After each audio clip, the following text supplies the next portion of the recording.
Hi, it's Lisa Cope coming to you from McMinnville, Tennessee in this new, abnormal normal time. Thank you for joining us. We know that on this video you're going to be seeing some updates from Speaker of the House, Cameron Sexton. He'll be talking about some of the things that have gone on this year with COVID and the three different sessions of the legislature. And maybe even a little discussion about the upcoming election and what's ahead. Also, you're going to have an update from Lavoy Knowles, Kim Adkins, and Steve Buttrey.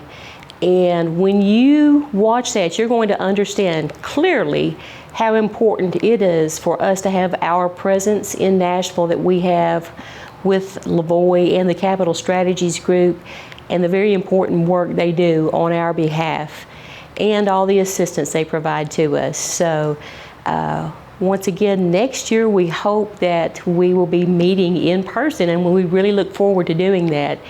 And enjoy and be safe, you and all your families as well. Take care, God bless. Thank you. The first term as Speaker has been kind of interesting. We've been in session 3 different times. We felt we've gone through, I think, 2 different tornadoes, some natural disasters, a pandemic is another. So it's been a challenge, but I think we have been able to manage through it, be efficient, and work with members. And I think when we finished about 2 weeks ago, we did a lot of great things for the state of Tennessee as we continue to move our state forward. We can go back and one is making sure we had a budget that was conservative, that will keep us moving in the right direction with government services and balancing that with the funding and making sure we're taking measures to make sure we continue to have a very fiscal sound state, which I think we have done. Then there's other things that we've done in healthcare. We've done some law and order. So I think we've had a very good year, even though it's kind of taken us 3 different sessions to get through it. But I think we'll look back on this year with everything going on and see that it was one of our better years policy-wise. Special session, when we ended in June, there's a couple things we left on the table. One of them was COVID liability for businesses. We came back and moved a bill that got over 80 votes on the House side to make it bipartisan to protect businesses, healthcare providers or healthcare system, education, to allow them to have some type of coverage and liability to protect their businesses from frivolous lawsuits. We worked on telehealth and provide payment parity, which will really help improve access in rural areas of our part and make it more efficient for people to seek care instead of having to take a full day off from work. And then the third thing was a law and order bill, which really put into statute and increased the penalties. If you want to burn a building, you go to jail. If you want to destruct or destroy, you're going to go to jail. If you want to assault a first responder, you're going to go to jail. So we made it very clear in the state of Tennessee, if you do these actions that are considered violent, in our opinion, you're going to go to jail. So, you had COVID-19 when it came in earlier this year, and we watched it when it really got it going in February and March in other states and where we are now.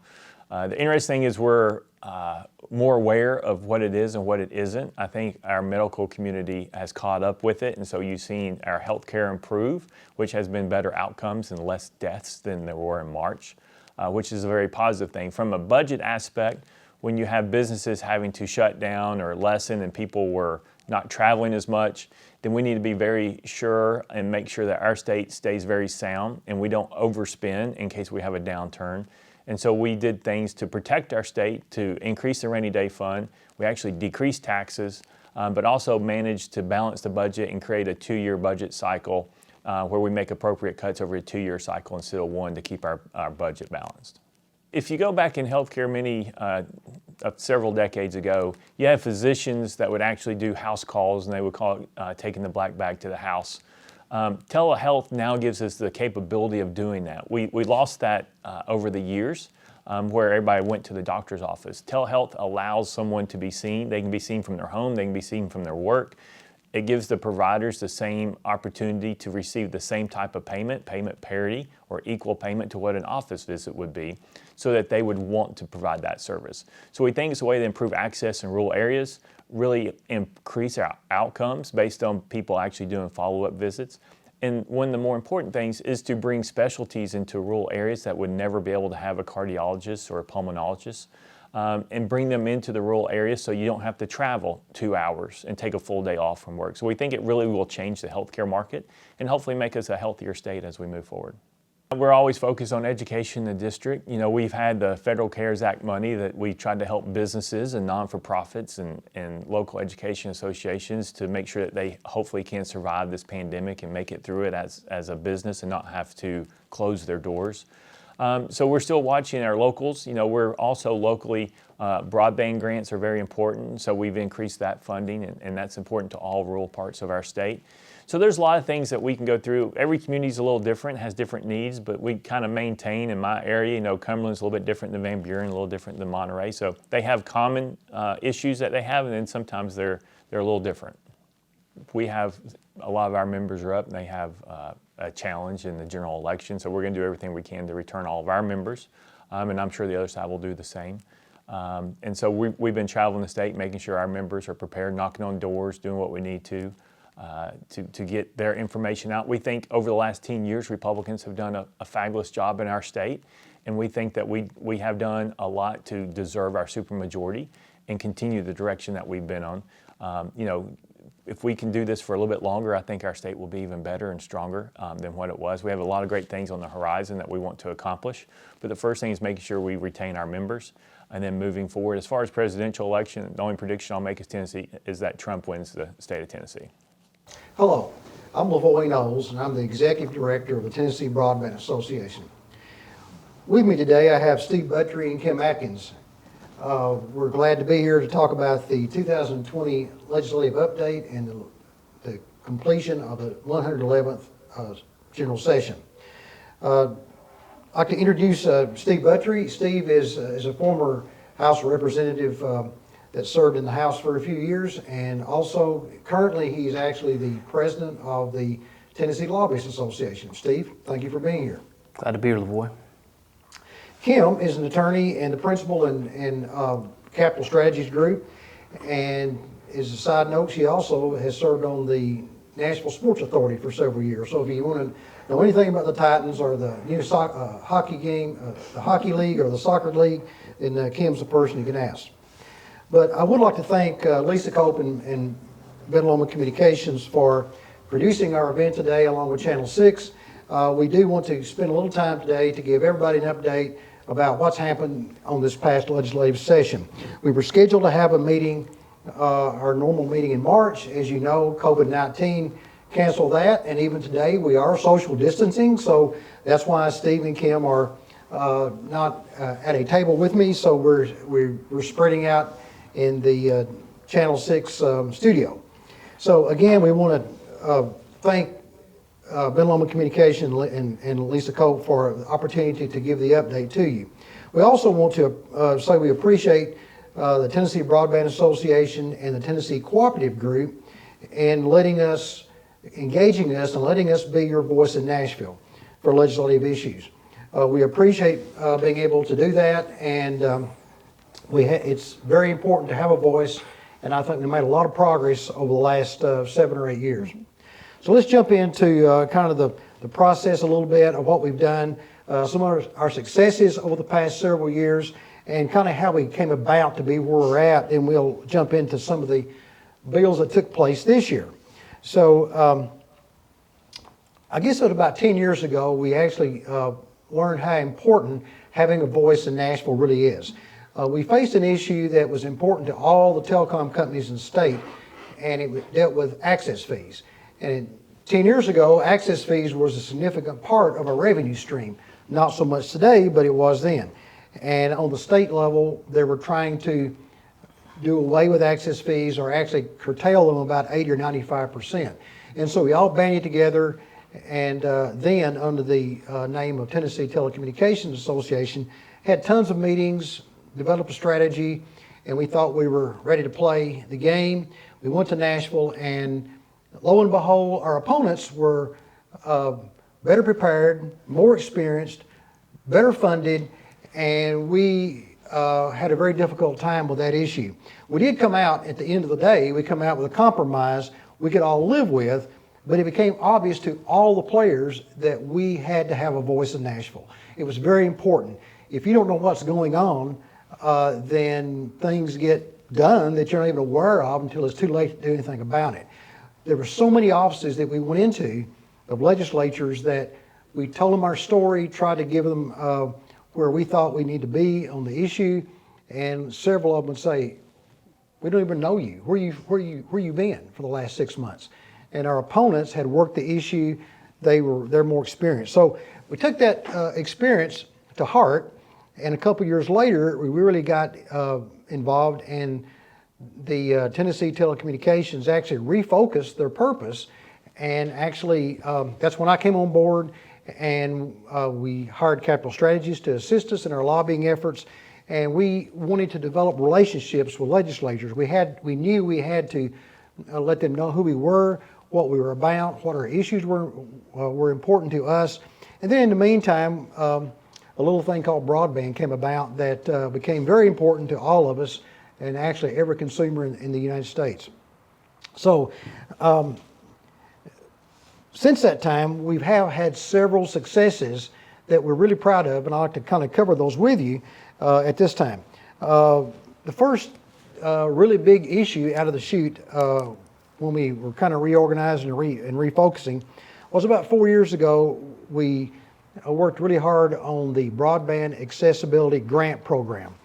And this was where then Governor Haslam was one of the first in the nation to actually develop a program that had money attached to it that would help companies, providers like our members, really provide and expand broadband. It really needs some assistance in certain areas, in the very remote rural areas of the country, particularly in Tennessee. You just can't make a business plan, make it pay for itself, even in a cooperative environment where they're not looking for a huge return, but it's somewhere down the road they got to pay for that investment. And you can't do that in all aspects and all places across the state. So Governor Haslam worked with the entire industry, including the Tennessee Telecommunications Association, and we were a very active player. We had several of our members that testified before several committees and legislative bodies. I also testified.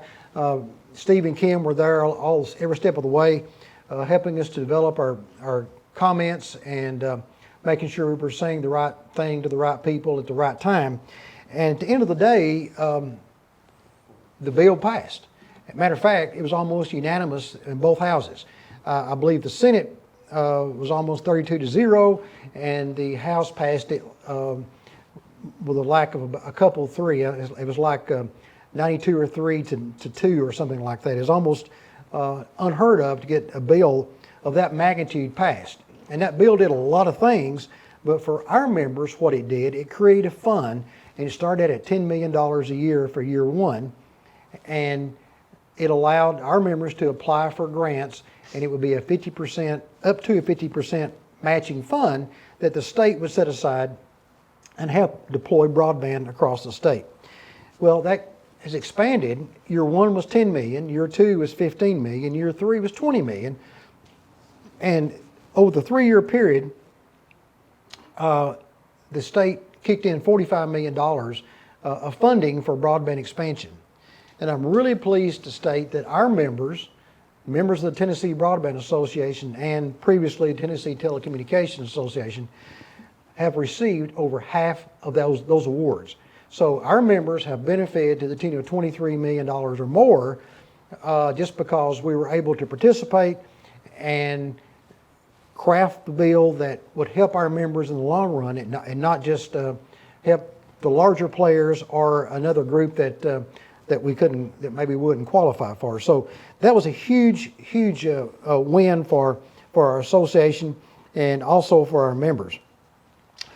After that bill was passed, that same legislative session, this was 4 years ago, we started addressing, and we'd already been building upon this for a couple of years, and it was an issue that really bothered me for the past 25 years or more, particularly when I was in operations, and it was the ad valorem tax issue.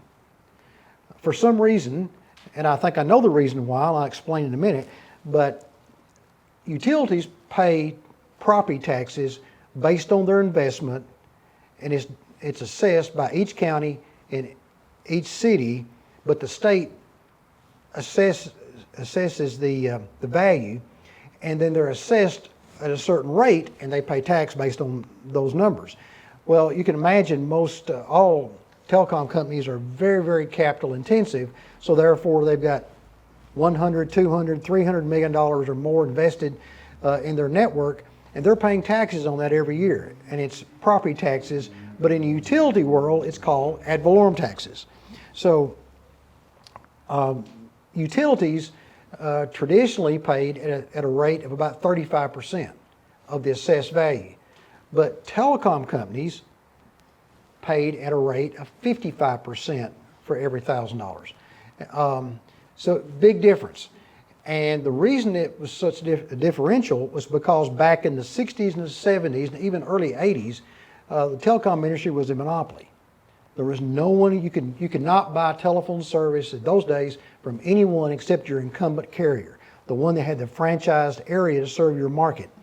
But as time went on, they first deregulated the telephone, then the inside wire, then the network, and then all of a sudden you had all the interconnect companies that was proliferating the area in the 80s and 90s. So we had everybody competing with everybody, so we were no longer a monopoly. We were paying the higher tax rate, but we were competing against companies that were paying taxes based on 35% value. So this was really a sore spot for most of us, and it amounted to several $million. Actually, the physical note for this bill was $6.5 million a year. That means the state has a fiscal review committee that actually determines the value of a bill, so when the legislatures vote on it, up or down, they know what it's costing the state. And so the fiscal note on this bill was $6.5 million. And to go to the state legislature to ask for concessions to equalize a tax rate that's been that way for 30 or 40 years was, you can imagine, an uphill battle. And so we worked this with the entire industry, with all the telecom companies, because this affected the big guys too, because they were assessed at the higher rate as well. So after a lot of negotiating, a lot of legislative meetings, meeting with the Department of Revenue and others, we formulated a bill, got it presented, and thankfully some of our sponsors were in a position that had lots of power on the Finance Committee, and lo and behold, this bill passed. It was phenomenal, and it saved our entire industry $6.5 million, but it saved our members, the small to mid-sized companies, over $2.5 million a year of taxes. So that's money you can keep in your pocket, you can pay in capital credits, you can expand your broadband further. $2.5 million is a significant number, and that's recurring every single year. So that was another huge win that we were very, very proud of, and took a lot of hard work to get that one. So moving on down a couple of years, the Department of Revenue is notorious for coming up with ideas to assess different industries for taxes that really is not in the tax code. And they did this about 3 years ago on a couple of our members, and they assessed sales tax on the labor piece of the fiber installation of their network and on the capital leases of their fiber leases. And so lots of our members actually lease fiber networks from others, because if you have a network and you're expanding into a second market and you've got a distance between the two, you've either got to build network to get to that second location or lease network from others. And lots of our folks do that. And so leasing was not as significant as the labor on the build out, but it was also a significant number.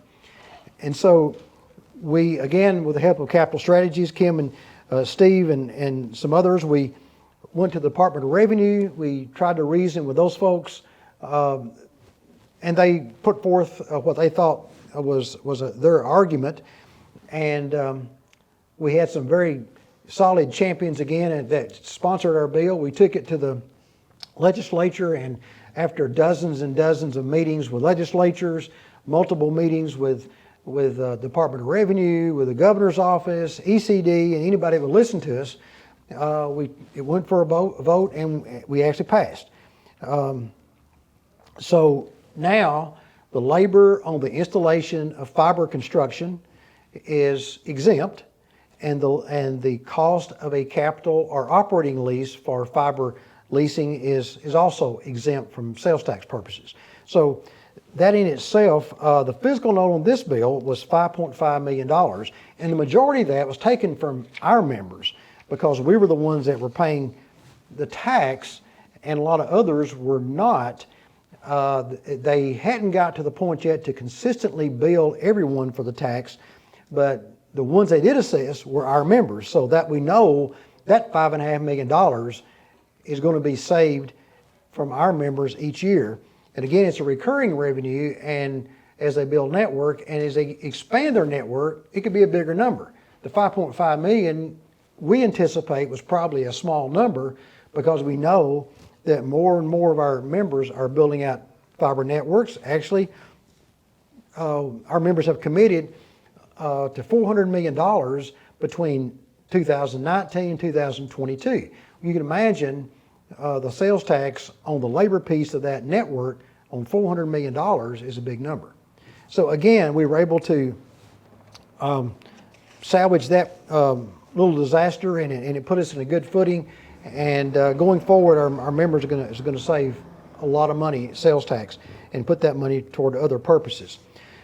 This year, more recently, we had a bill that was important to our cooperatives, that if the way unclaimed property was returned or not returned, and it had to do with capital credits and memberships.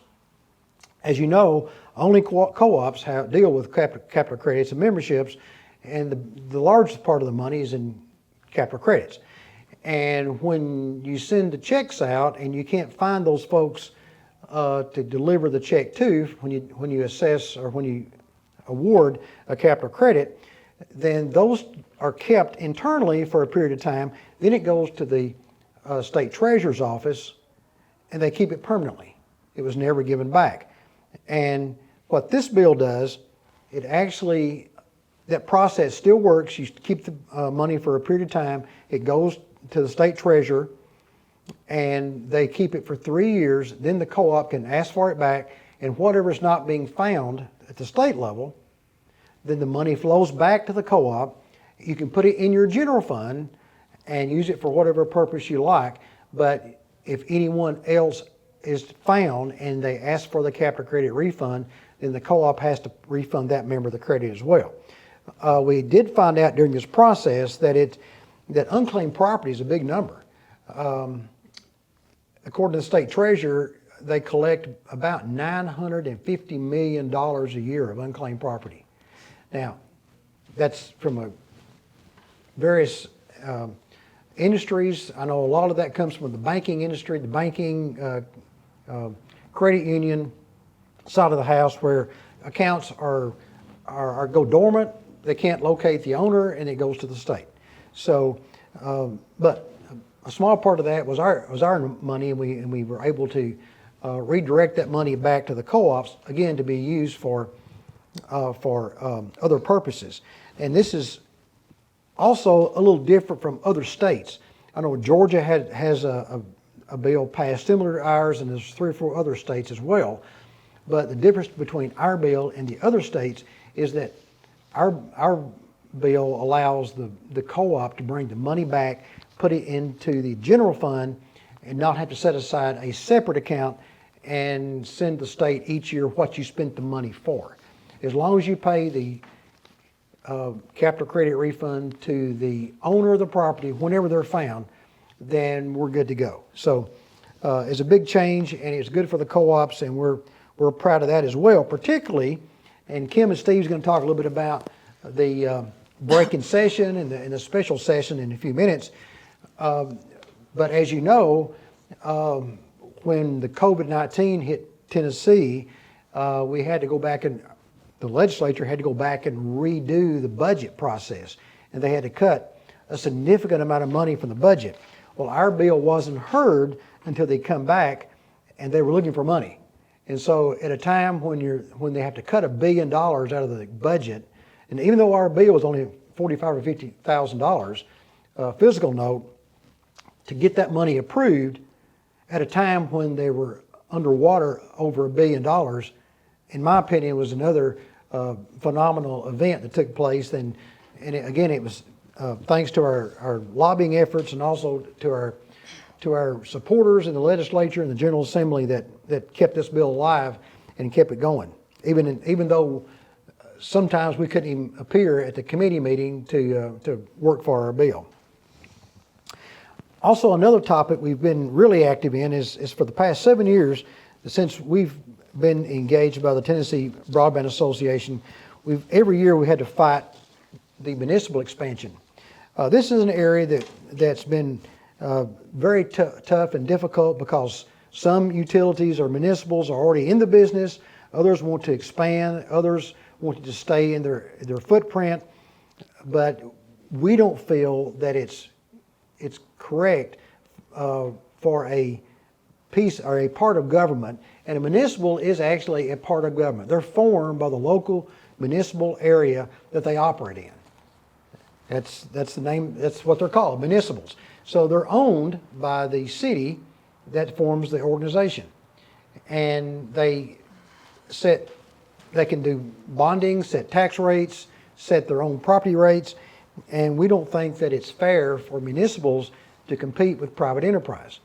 Even though we might be cooperatives, we might be not-for-profits or not, but we still are private enterprise. We are privately owned, and even though it may be owned by 40,000 members, we are still privately owned and a private entity, and we should not have to compete with government, who can get better concessions in lots of different areas that nobody ever thought about. Each year, the General Assembly has over 1,700 bills that is filed each year.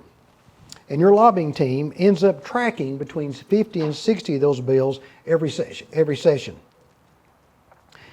A lot of these bills affect our members negatively, and after talking with the board, we vote against it and we fight against it.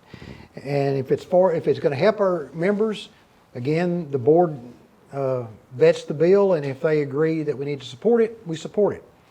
And I can't say that we've passed everything we've been for, but I can say that we've defeated everything that would hurt our members for the past 7 years. I'm not aware of a single bill that's gotten through so far that would be negatively impacting our members, and that speaks volumes for your lobbying team. And I'm really proud of our track record. We've had a lot of successes, and that's one. Sometimes it's better to defeat a bill than it is pass another bill. So again, those are some points that I wanted to make that I'm very proud of, and I'm very proud of our lobbying team that has worked diligently on all those bills every single session. In addition to that, we also have built coalitions among the players. In Nashville, there's over 200 lobbyists, and they represent a huge number of different industries. And we have built coalitions among some of the associations, some of the other industries. And so when a bill affects more than just us and other players as well, example, in the municipal fight, we were able to get cable, the large companies, and other players involved, and actually together we're stronger than we are working by ourselves. And not to say that we've defeated a lot on our own and passed a lot on our own, but anytime you build a coalition and build more momentum, then we're better off. And we've done that with several other groups. And in addition, we also work very closely with ECD, the Department of Revenue, TASER. We actually have testified at TASER's meeting before several times. And this is a committee, it's a formal committee made up of state legislatures, city and county mayors, and they research various topics. For instance, they may research the rate or pole attachment rate and to see if it's reasonable or not. They may research the broadband deployment.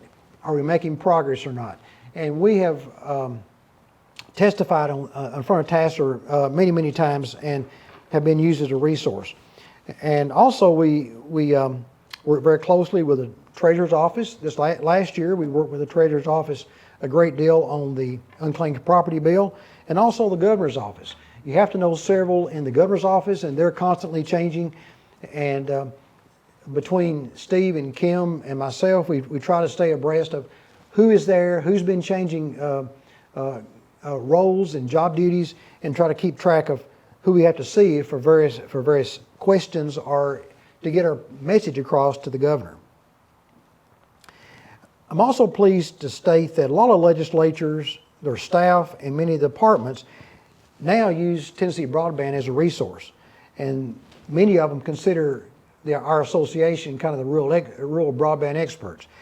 And many times we are asked to concur or to sit in on discussions before a bill is filed, because that way we give them the impact on our members before they actually file the bill. It's easier to get your point across before you file a bill than it is trying to either kill it or put an amendment on a bill after the fact. So we've been successful in that. And this is the kind of relationship where you really want to make. You want to be asked to come in and sit in on the discussion on the negotiating phase versus waiting till the tail end and trying to testify in a committee why you're opposed to a bill. Many times it's too late. It doesn't mean that a session's easy. We're there every single day. The sessions that there is a session, and we typically attend every committee meeting that we have a bill appearing in front of. And sometimes we have to divide up and go to different directions because you may have 3 different committees, maybe one in the House, one in the Senate, taking place at the same time. And if you're having to testify under both of them, you have to have more than one person to split up and cover those committees. And you got to be on standby and ready to testify. And that's been important. Sometimes you're asked to testify, you're not expecting to testify. At the last minute, they may call you up and ask you your opinion on this bill. And you better have an opinion, and you better have it in your mind where you can repeat it so it can be reasonable to the General Assembly and the committee. So it's always important to be on the negotiating side, and I think it's very important. And I'm really proud that we're actually at that point where we can participate in a lot of the negotiations. And I'm going to run through some bills right quick that we covered this session before I get launch into Kim and Steve on some other topics. But every single bill, even though you may have a sponsor that is very close to our organization, sometimes they file bills that aren't in our best interest. So we have to really work that legislature to make sure they understand why it does negatively affect us. So just going through a short list of some of the bills that we've covered this time. We had one bill that it was called, and these titles sometimes are long and laborious, but this is what it's called. It's failure by broadband service provider to provide the stated upload and download speeds to a consumer.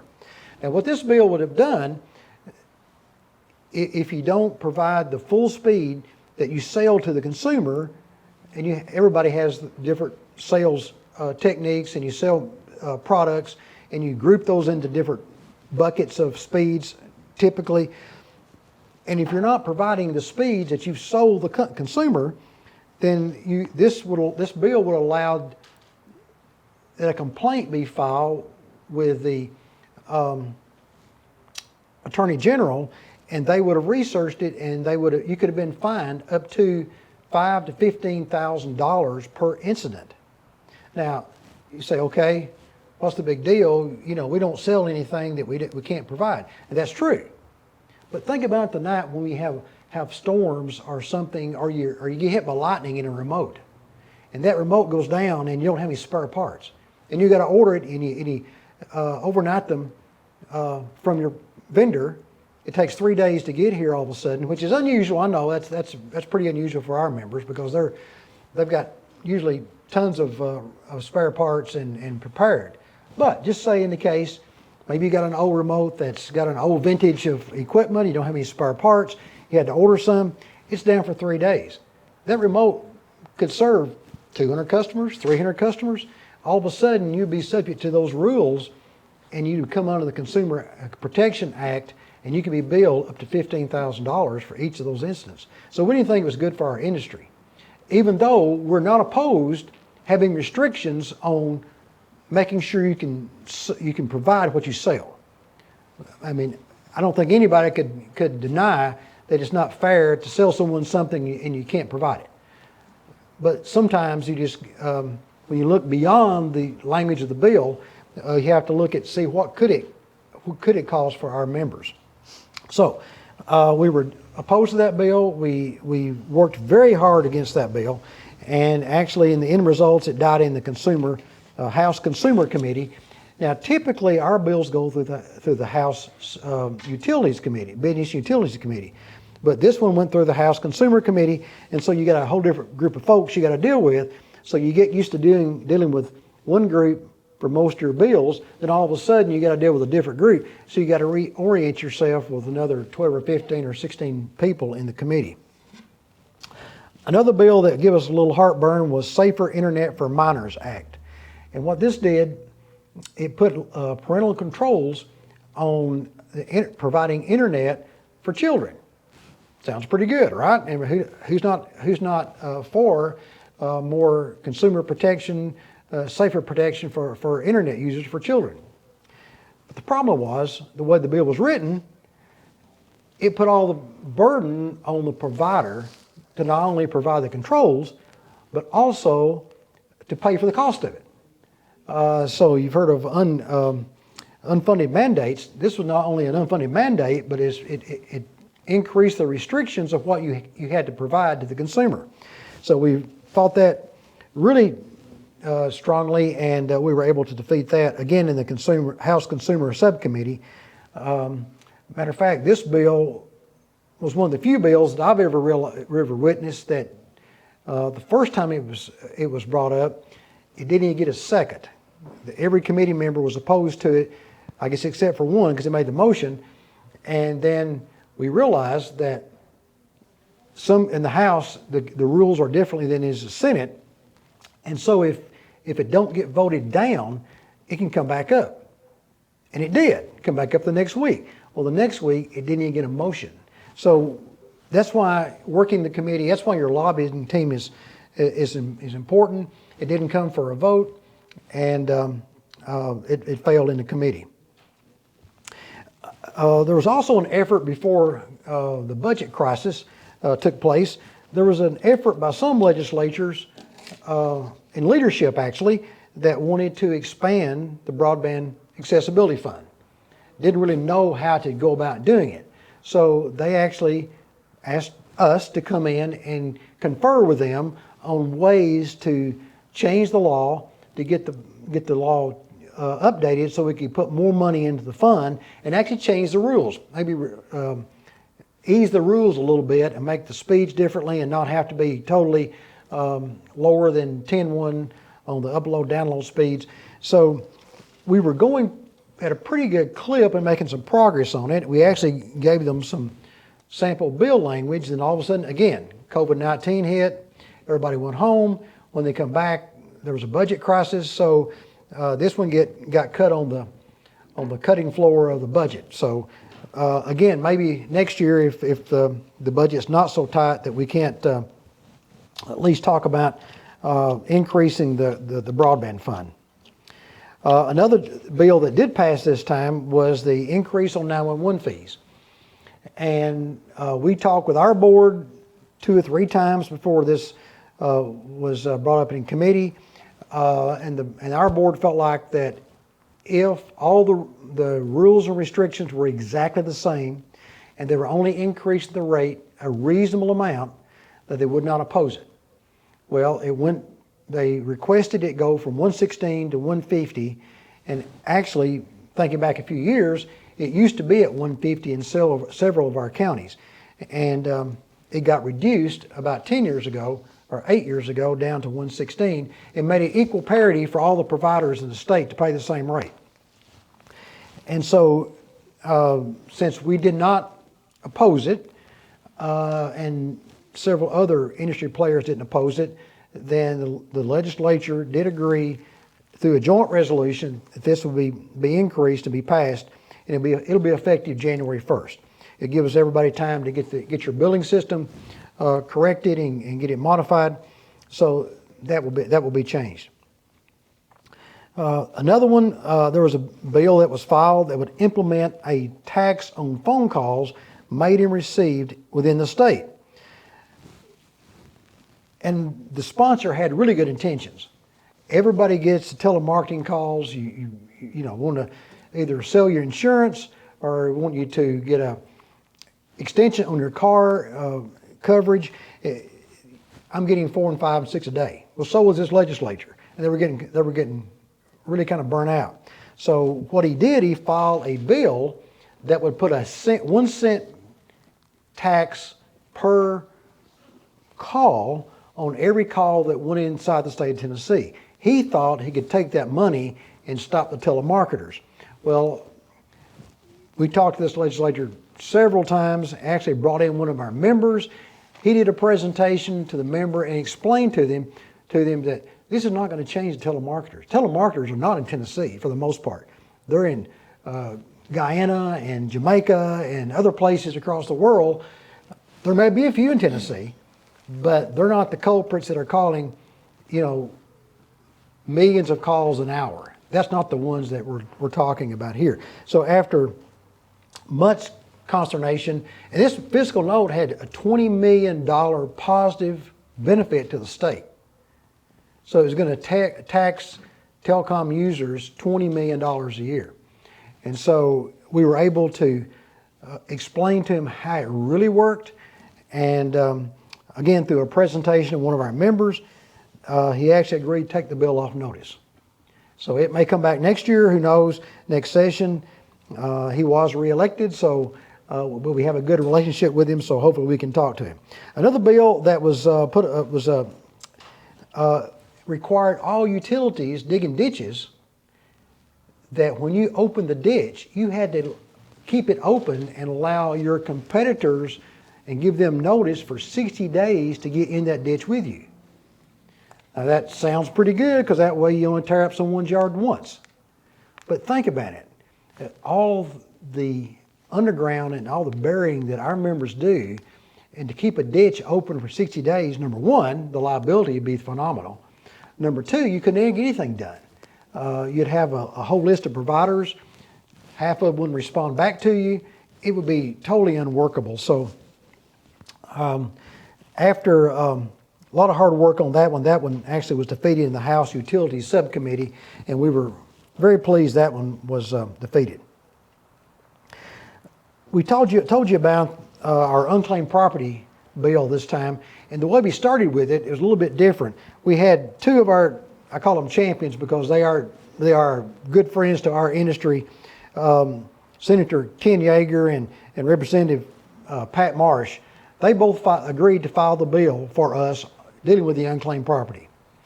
And we were working with the state treasurer and having a bill. Well, the bill filing deadline is very quick. I mean, it's like February 9th or something like that. Well, you don't start until the middle of January. So by the time all this settled down, we had to file a bill. We filed a caption bill, which is really a generic bill that opens up our tax code in the Tennessee Code Annotated. So it opened up our code, and it has some kind of frivolous description that it didn't really mean much. Then when we got the language prepared, we filed an amendment, and what it did, it stripped out all the previous language and put the amendment in and got it exactly the way we wanted it. And what it did, it bought us about 6 weeks' time. So that bill did pass, and it had a fiscal note, as I said earlier, between $45 and $50 million. $45 and $50,000. Another bill that we had to work against this year was one that would have removed the privilege tax on modern market telecommunications. Now, that's a lot of words, and what does it mean?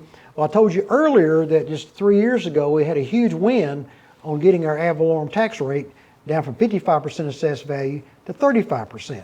Well, what this bill did, because it was, as I said, when some win, others lose, so the city and counties actually suffered that revenue loss, so they had complained to some legislatures, and so they filed a bill, and we had a 4-year transition in this getting down to parity on the tax rate, and we were in the last year. What this bill did, it froze the transition. We'd have lost 25% of the tax savings if this bill had passed. So again, after talking to both sponsors, we were able to get the bill taken off notice. And again, big deal, never got to committee, never did get any traction because we were there, knew the situation, knew the sponsors, was able to get in to see them, and they agreed to take the bill off notice. So even though other constituents were trying to get them to file the bill and did, but our constituents, members of the Tennessee Broadband Association, were there on the opposing view, and we were able to win the argument, and they pulled the bill off notice. So I've talked a lot, and I'm going to kind of switch gears a little bit now, and I'd like to turn it over to either Steve and Kim to talk about a little bit about the legislative session itself. It's been a tough year. We only got through this total session last Wednesday, and typically it's over the middle of April.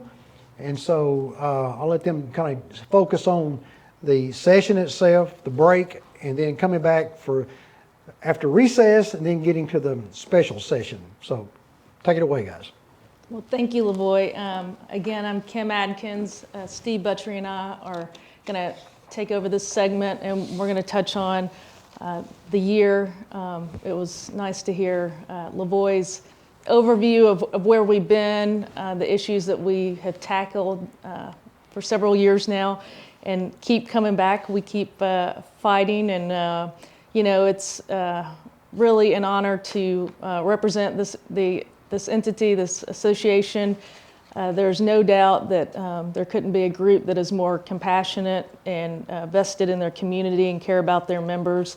And Steve and I have a tremendous honor to carry that, and along with Lavoy and his subject matter expertise to really communicate on the Hill in Nashville. It has been a tremendous year. We're doing this even a little bit differently today. Trying to be socially distanced and use technology wisely. Otherwise, we wish we were with you today in person. Lavoy touched on a lot of events over the last few years and few days and few months. It's amazing to think that we just had a second special session. We had one earlier this session to kind of focus on the bare bones budget due to COVID-19. We adjusted. Everyone carried on with certainly dealing with mission critical and addressing the state budget. The one thing the Tennessee General Assembly has to do is pass a budget every year. Balanced budget, yes. A little bit different than federal government. And so we went through and adjusted, came back, and had just last week the special session after, like Lavoy said, we were fortunate enough to hit pause for a bit. Our bill sponsors, especially with the surplus property legislation that we've been working on for a couple years, kept their nose to the grind. We all did together, and that came out successful. There are not many entities or associations that can say that they had success this year. So we're very fortunate. And then I guess kind of fast forward to last week, we had a special session. There were some, when there's a special session, the governor has to call and focus on, it's called the call for the session, and it's narrow in focus. And this session focused on 3 issues. At the end of the regular session, they were working in the wee hours of the evening. I think they wrapped at 2 a.m. And they couldn't find consensus on special concerns addressing business liability around COVID-19. And so that was one of the areas of the focus of last week's session. They were able to pass a bill that does set forth new protections for businesses to essentially prevent frivolous lawsuits if it was related to gross or gross negligence. That legislation that just passed, there's a window of time that it applies, and it's August 3rd of this year, and it will go into effect with these special, hurdles for filing lawsuits related to a business adjusting in the COVID-19 era. And it sunsets in July of 2022. The legislation also does not impact workers' comp, and so it was an important focus of Governor Lee and his administration. They were successful in having that legislation passed last week. Another important piece of legislation that came out was adding some additional criminal penalties as it relates to protesters and damage of local or state government property. And then the third bill that passed was increasing access to telehealth services. Steve watched that. We all watch legislation and work together, whether it be on the Hill physically or remotely, and stay in close contact. But Steve tracked that one for us, and it kind of works in our theme of the importance of the services that you all provide. Yeah, I'll chime in there and then go on to some other topics. But the telehealth and the broadband fund, and that just highlights the importance of why we need dependable broadband in all areas of the state. Kids are going back to school. A lot of them are going back remotely in just about every county in the state. Telehealth, people aren't wanting to, keeping up with social distancing. Sick people aren't wanting to be around each other. So being able to access your doctor via an internet connection, as you all know in the business, that needs to be a high-speed connection to do those video services and the bandwidth that you need to provide those. I want to shift gears a little bit just to talk about the elections. I think, Kim, you wanted to go over Kim's going to take the federal elections. We want to give you all updates on what happened there, and then I will wrap up that part with what happened on the Tennessee State Senate and House. So also this month in August, we had our primary elections. It was election day earlier, a couple weeks ago now. I'm not sure, we're in this time warp of COVID time. But we had our Tennessee primary elections. At the very top of the ticket, the most talked about race was the one that filled the airwaves, and I believe was one of the most expensive races in the country, and that was for the open U.S. Senate seat that was available due to Senator Lamar Alexander's retirement at the end of this year. The big matchup there was Bill Hagerty, who was the favorite. He also served in the administration under Governor Haslam and served as the ECD commissioner. He was an early supporter of President Trump, helped him raise a lot of money initially when he was ambassador to Japan, and served in Trump's administration as a U.S. ambassador to Japan. It was a hard-fought matchup between himself and Dr. Manny Sethi in the Republican primary, and it was a much talked about race, to say the least. But we look forward to seeing how that election progresses. We certainly feel that Bill Hagerty is the favorite there. He has a matchup in the general election, but all bets are on Senator Hagerty to be our next senator.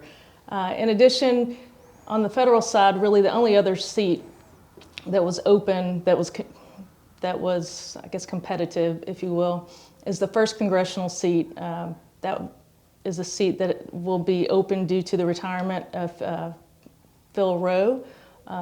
There were several people running in that hard-fought election. In the Republican primary, we had State Senator Rusty Crowe running against Representative Timothy Hill, who actually will not be returning to the legislature because he was running for that, seeking that office and didn't seek re-election. David Hawk, who is also in the State House. They were 3 running against each other. And then the successful 4th candidate in that very crowded, there were other opponents too, in the Republican primary was Diane Harshbarger. She is really seen as an outside. She was a surprise candidate. She's a pharmacist, new to political office. Certainly a lot of things in politics and in government affairs is timing. She worked hard, and she narrowly came out and was successful in that race. So that is a heavily Republican-leaning district. It's Upper East Tennessee, and we foresee that she will be seated come November in the general election. And I think Steve's going to kick it off, and we'll go through some state Senate and state House races as well. And in our area, the guys that we deal with on a regular basis, as Kim mentioned, a couple of them were running for that U.S. House seat up there. One of them will be back in Nashville, but one of them won't. In the Tennessee Senate, State Senate, there were just a couple of really competitive races. And actually, these are going to be in coming up in the general election. Steve Dickerson in Nashville, who had a hard-fought, fairly close race 4 years ago, is expected to have tough competition again with Kim Abernathy, who won her primary, and Actually, who won that was, one? I'm sorry. That was a late night change, and Heidi Campbell was a surprise. Thank you, Kim. I misread my notes there. No, actually, they were calling it Kimmy Abernathy late in the night, so that was a surprise. And I could speak to that one because I actually live in that district, and that is a very competitive race that for a Democrat, it could swing either Democrat or Republican. Yeah. So. And there are that's one theme is there are very few of those going forward. Yes. But that is going to be one of them that we will watch and keep you posted on. In the state house, House of Representatives, there were just a few competitive primaries. As we said, Representative Matthew Hill gave up his seat to, or Timothy Hill rather, gave up his seat to run for the U.S. Congress. His brother Matthew Hill was defeated in his primary, as well as Representative Micah Van Huss, and all 3 of those guys are up there kind of together, so there'll be 3 new people coming from Upper East Tennessee, and then along with that, a former member, Scotty Campbell, who served in the House for 1 term, is going to be coming back. He won his race in the seat left open by Timothy Hill. So moving west on the map to Knoxville, that's where I'm originally from. We had several competitive races there due to retirements. The 18th district, the one that I previously held, former Knoxville mayoral candidate Eddie Manis won that one in a close race, less than 100 votes, over local realtor Gina Oster, who had been involved in Republican politics for a long time, and that's the seat that Martin Daniel had left open. Manis will face in another one of those races to watch, will face Democrat Virginia Couch in the general. Also, the open seat left open by Speaker Pro Tem Bill Dunn, who's second in the leadership chart in the House. Former Knox County Commissioner Michelle Carringer, who I've known for a while, has come out of that primary, and she will face Democrat Elizabeth Rowland in the general. Sam McKenzie defeated incumbent Rick Staples in another district there in Knoxville that was highly competitive, and so that will be another new member. Some to watch going forward. The seat out in West Tennessee by Representative Jim Coley is expected to be very competitive. The seat, Andy Holt, who left the seat out in Dresden, who retired, Tandy Darby came out of that primary and is expected to win the general election. Another race out there, the Representative Mark White has a race. He's chairman of the Education Committee and has done, I think, some podcasts for us and has been good to work with. We'll have a competitive primary. And that about wraps up the... I think two other races that are just kind of interesting in the House. is Representative Rick Tillis, who Yes, has been I'm sorry. a friend of our industry, had a very hard-fought primary, and he was upset by Todd Warner. Todd is from Chapel Hill, and he actually began his career at United Telephone. So that is another interesting race, a new face. Sounds like a new old face that we'll get to revisit with. One other kind of interesting in the House race or House elections that Steve touched on was Representative Matthew Hill was upset. He is the son of the PUC chairman, Kenneth Hill, and he was upset by Becky Jo Alexander. And she is another new fresh face at the state legislature. And, you know, it's also interesting, kind of our group and how we all work together. Lavoie is the subject matter expert. Steve Buttrey is a well-respected former state representative that has had longstanding relationships with a number of legislators. I'm an attorney and on the ground there in Nashville, and we all just really flow kind of our trifecta of success, I guess, have worked really well together, and so it's always nice to hear Steve give his analysis with his legislative insights and relationships. So those are a few fun races to watch.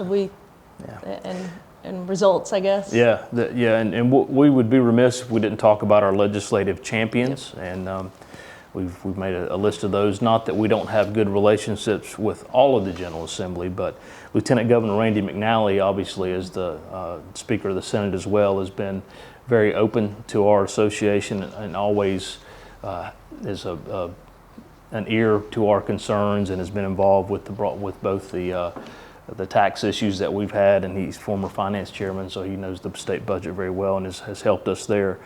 Speaker Pro Tem Farrell Hale, who has, I believe, one of our cooperatives is a significant part of his district, has been a champion with us, and we've helped him with some legislation. And of course, Senator Ken Yeager, many of you know, he has a couple of our members in his district, and he has sponsored legislation for us always. He's one of those that always comes and asks us when there's legislation dealing with broadband or the telecom industry, how does this affect co-ops? And I'll take a little bit of a privilege here and say that that's a common theme now that we didn't have a few years ago, and I think that speaks to the success our team has been able to deliver, in that people now ask us when it's a broadband issue or telecom issue. We're now one of the first people they come to, whereas before it may have been some of those bigger players. And now, you know, we definitely have a seat at the table, and I would say it's a large seat at that. And then Kim will go over a few other champions. And Senator Yeager is another big supporter, and we're really fortunate that he actually covers 3 of our co-op areas, and he's actually always supportive of our efforts. And I believe Senator Yeager is the 3rd most senior elected official in state government. So certainly a good friend to have. Another key legislator I would note is Chairman Paul Bailey. Yes. He sits on the very powerful, sits and runs, I should say, him and his staff team who work very closely with us and in the Commerce Committee. But Senator Paul Bailey is another friend to this group and all of ours, and has actually been a bill sponsor for us as well, and on the tax legislation, tax credit. And then, of course, Speaker Cameron Sexton. This is his, just wrapped up his first year as Speaker. Cameron Sexton is from the Upper Cumberland. He's also, you know, we have a good relationship with his team. He is seen as really coming in and grabbing the reins in the lower house, running his office very well. He is in his 5th term. I'd say a couple other folks to reference, and I think Steve's going to touch on some too. But Representative Paul Sherrill. We're sitting in Representative Sherrill's district. He actually served most recently in the special session on the COVID-19 Liability Committee. Very helpful to shepherd that through for the business community and all of us Tennesseans. And also was up recently for re-election and was successful. And then a couple other folks, and then I'll kick it back over to Steve. I think I'm going a little out of order, but Representative Clark Boyd, we have been developing a relationship there. He is the chair of the House Consumer Human Resource Committee, and is very engaged in his local providers. And another new member, Chris Todd from West Tennessee, he will begin his second term, and he's taken interest in telecom issues and has been helpful to us I think too. he's got a small interest in a company out in Jackson. Is very familiar with the with our industry, and of course Chairman Pat Marsh. Many of y'all, he's spoken at our meetings. Yes. He's pretty much our go-to guy on carrying our legislation. He's chairman of the Utilities Committee, and with the retirement from the legislature of the current Commerce Chairman, who knows where Pat may end up next year. And all the committees, chairman will be up for reappointment next year. I believe Kim already covered the speaker. The Finance Chairman, Susan Lynn, everything of substance has to go through the Finance Committee ultimately, and she really went to bat for us when last year when the money wasn't coming in so well and they were having to cut things, and we were able to hold our tax relief and keep it in the budget. And then again this year with the unclaimed property. And then we'd be remiss if we didn't mention our governor. Governor Lee, as many of you know, ran a campaign based on rural Tennessee being the cornerstone of his campaign. And he really has a heart for rural Tennessee, which is where most of our members operate. And I can't say enough about his championing for the Broadband Fund, and I think we're really in a good position moving forward to have a good case to get that fund back up there and maybe even increase it. And I would say it's important to note too, the General Assembly, they operate under a 2-year term, follows the House term in office, State House. And so as we move into January, we'll have new faces from the election, but it's also a new 2-year session, essentially. And oftentimes what we're seeing too, I guess the legislative process is, very often, more so than not, if you're going to pass legislation, it could be a 2-year process. And so when they come back in January, it's a whole new slate of legislative issues, because any bills that were in the system to date will be wiped out and we'll start from scratch. So if a bill was filed last year, doesn't mean it necessarily will come back this year. I would say Lavoie could probably speak to, we see things reinvent themselves, so we have to be on the watch. But next year it will be a new 2-year term at the legislature. Yeah. Start up the fund all over again, and new faces and new challenges and new opportunities. Yes, so I think we can't forget that the general election is November 3rd. Actually, importance of, I guess, voting is reminded, we're all reminded by that this month as I believe the 100th anniversary of the 19th Amendment, and Tennessee was the 36th state to play a pivotal role in the ratification. And so, obviously voting is important. All the members are leaders in their community, in the industry, and having a voice and making sure that your colleagues and friends and family understand what's important and who are folks we should bring back is always important. And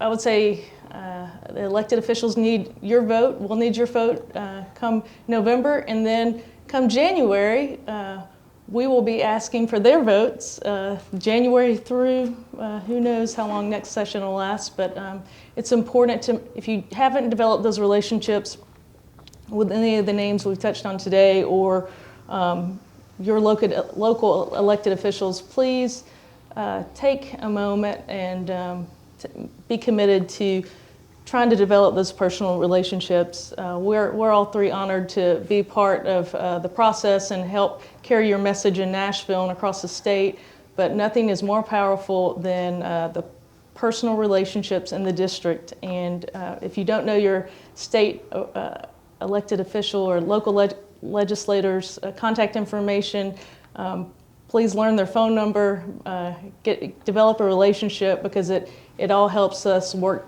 together to best represent you. Yeah, and we can help you with that if you need to reach out to them. We're happy to facilitate that and have done that for many of you. And if they need to come out and visit your facilities, or we need to, we tell our story, or you tell your story better than anyone.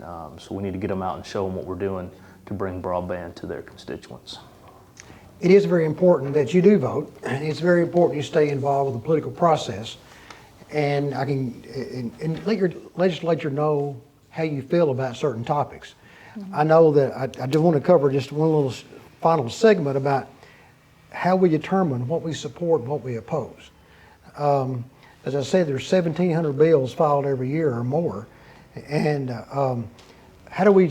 And we track 50 or 60, but how do we determine how we support or oppose a bill?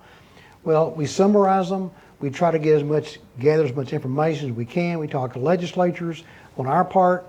Then usually I send it to the board and with a summary.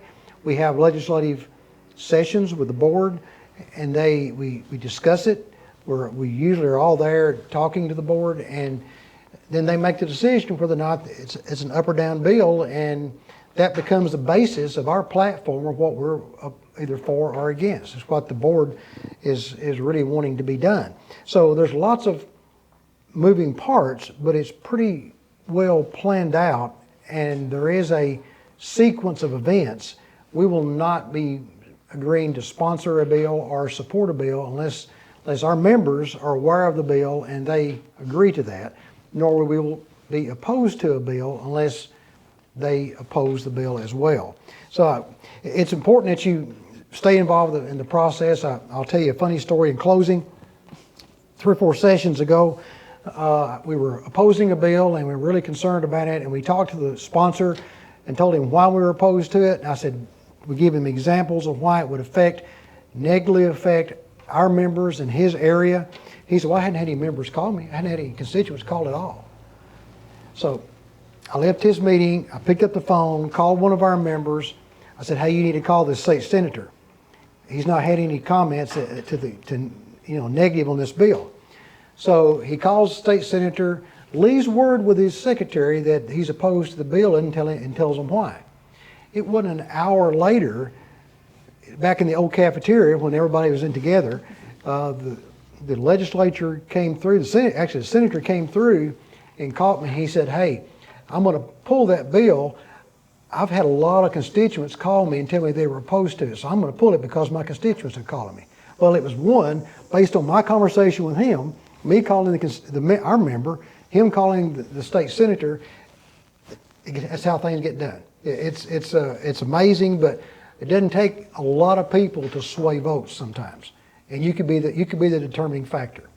Again, in closing, on behalf of Steve, Kim, and myself, we want to thank the Tennessee Broadband Association for allowing us to be your voice.